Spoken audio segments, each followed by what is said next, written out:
नमस्कार दोस्तों, स्वागत है आपका एक नई बुक रिव्यू में। आज हम लोग बात करेंगे 11 मार्कर की बुक का, क्योंकि अभी आपका अक्टूबर-नवंबर में 2022 का मेंस है और इसके बाद आपका 2023 का मेंस 2024 में होगा। 2 मेंस हैं। तो आज मैं आपको 11 मार्कर की बुक का रिव्यू बताऊंगा। इससे पहले मैंने 3 मार्कर और 5 मार्कर की बुक का भी रिव्यू बता दिया है, तो जिसके लिंक मैं आपको डिस्क्रिप्शन बॉक्स और कमेंट बॉक्स में डाल दूँगा। आप वहाँ से इन बुक का रिव्यू देख सकते हैं। लॉन्ग आंसर की बात करें तो ये आपका 11 मार्क्स का आता है। तो इसमें आपको लगभग 200 वर्ड्स लिखने पड़ते हैं और 2 से ढाई पेज या 3 पेज भी कुछ लोग लिख देते हैं। यह बुक श्री कवि पब्लिकेशन की ओर से पब्लिश की गई है। ये इसका पहला ही एडिशन है और जहाँ तक मुझे जानकारी है अभी तक किसी अन्य पब्लिकेशन ने 11 मार्कर की कोई बुक नहीं निकाली है।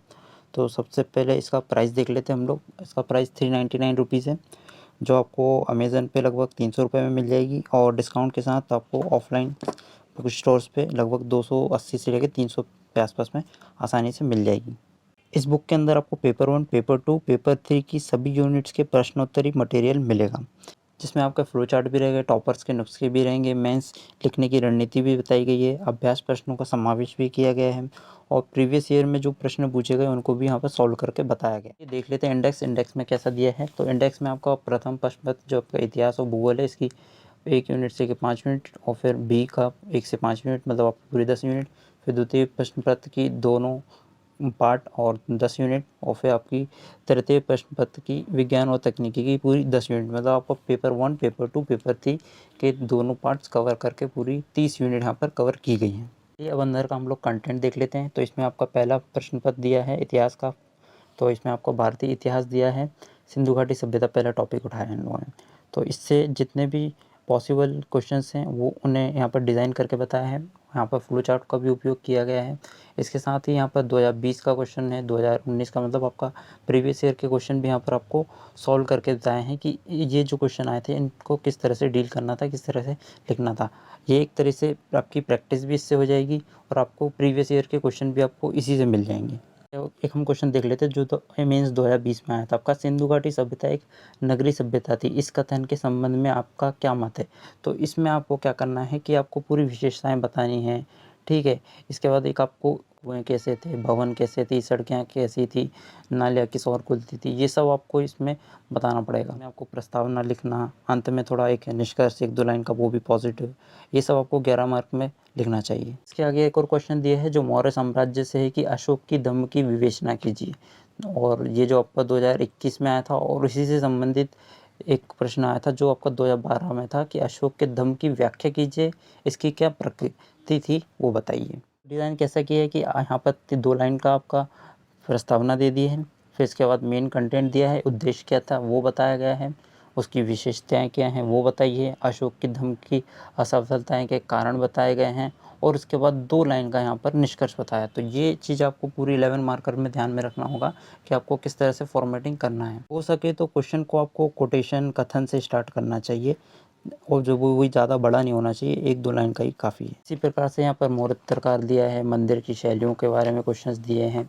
इसके बाद जो आपके इसमें दिल्ली सल्तनत दी गई है, फिर दिल्ली सल्तनत के यहाँ पर प्रश्न दिए हैं जो आपको खुद को करने हैं कि इसके आंसर हमको किस तरह से डिज़ाइन करना है। ये आपकी प्रैक्टिस के लिए हैं, तो आप लोग इसको ज़रूर करके जाना। इसके बाद यहाँ पर एक इम्पॉर्टेंट इकाई दी है जो आपकी यूनिट 5 है, मध्य प्रदेश की प्रमुख रियासतें। इसमें सबसे ज़्यादा लोगों को कंटेंट की समस्या आती है, तो इस बुक को आप खरीद लेना।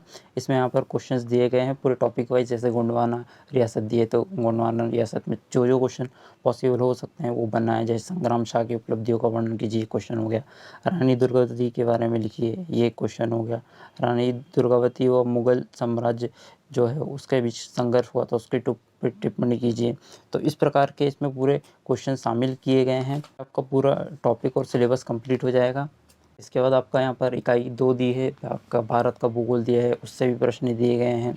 यहाँ फिजिकल ज्योग्राफी से क्वेश्चंस दिए गए हैं, जलवायु से क्वेश्चंस दिए गए हैं। मतलब एक एक टॉपिक को यहाँ पर इस बुक में उन्होंने कवर किया है और जहाँ जहाँ ज़रूरत पड़ी है लगभग हर दूसरे तीसरे क्वेश्चन में यहाँ पर उन्होंने वेन डायग्राम के थ्रू, फ्लो चार्ट के थ्रू समझाया भी है और इसको प्रेजेंटेशन भी बहुत अच्छे से दिया है।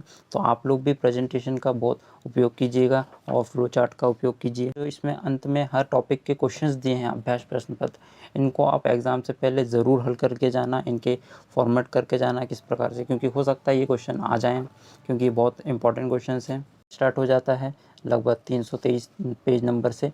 तो यहाँ पर आपका कार्य बल मतलब पहले फिज़िक्स का लाएगा, इसके बाद केमिस्ट्री, बायो, इस तरह से आपकी पूरी यूनिट्स में आप 10 की 10 पूरी यूनिट इसमें कवर है। तो मतलब आपको और कहीं पर भटकना नहीं पड़ेगा 11 मार्क्स के लिए। खासकर वो मैथ्स के क्वेश्चन नहीं मिलते तो मैथ्स के क्वेश्चन भी इसमें सॉल्व भी किए गए हैं। टेक्नोलॉजी में थोड़े टेक्निकल वर्ड्स हैं तो आप लोग थोड़ा वर्ड्स का ध्यान रखिए। इसी प्रकार से एक क्वेश्चन था कि भूमिगत जल क्या है, इसकी स्थिति का वर्णन विस्तार से कीजिए।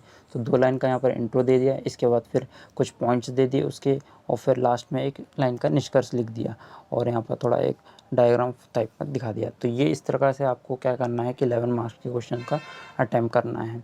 ठीक, इसके बाद जो आपके प्रैक्टिस पेपर हैं वो तो आपको सॉल्व करना ही है। तो मेरे हिसाब से तो ये बेस्ट बुक है 11 मार्कर के लिए, क्योंकि आपको इसमें पुराने पेपर भी एक तो हल मिल रहे हैं, ठीक है, और जो आपके डायग्राम के थ्रू इसमें क्वेश्चन सॉल्व करके बताएं। और इसमें आपका पेपर 1, पेपर 2, पेपर 3 तीनों पेपर पूरा कंप्लीट है, पूरा सिलेबस कंप्लीट है, पूरे टॉपिक्स इसके अंदर कंप्लीट करके बताया गया है और जो जो पॉसिबल क्वेश्चन हो सकते हैं इसमें सॉल्व करके दिखाया है। और कुछ आपको प्रैक्टिस के लिए भी दिए हैं जो आपको एग्ज़ाम के समय बहुत काम आएंगे। इनकी आप घर पे प्रैक्टिस ज़रूर कीजिएगा। यह बुक आपको ऑनलाइन और ऑफलाइन दोनों जगह उपलब्ध है। ऑनलाइन आपको अमेज़न का मैं बता देता हूँ, अमेज़न पे आपको लगभग 300 रुपये में पड़ जाएगी। आप यहाँ से भी डायरेक्ट ख़रीद सकते हैं, जिसकी लिंक मैं आपको डिस्क्रिप्शन बॉक्स में डाल दूँगा। आप वहीं से डायरेक्ट क्लिक करके डायरेक्ट घर बैठे इस बुक को ऑर्डर करके मंगवा सकते हैं।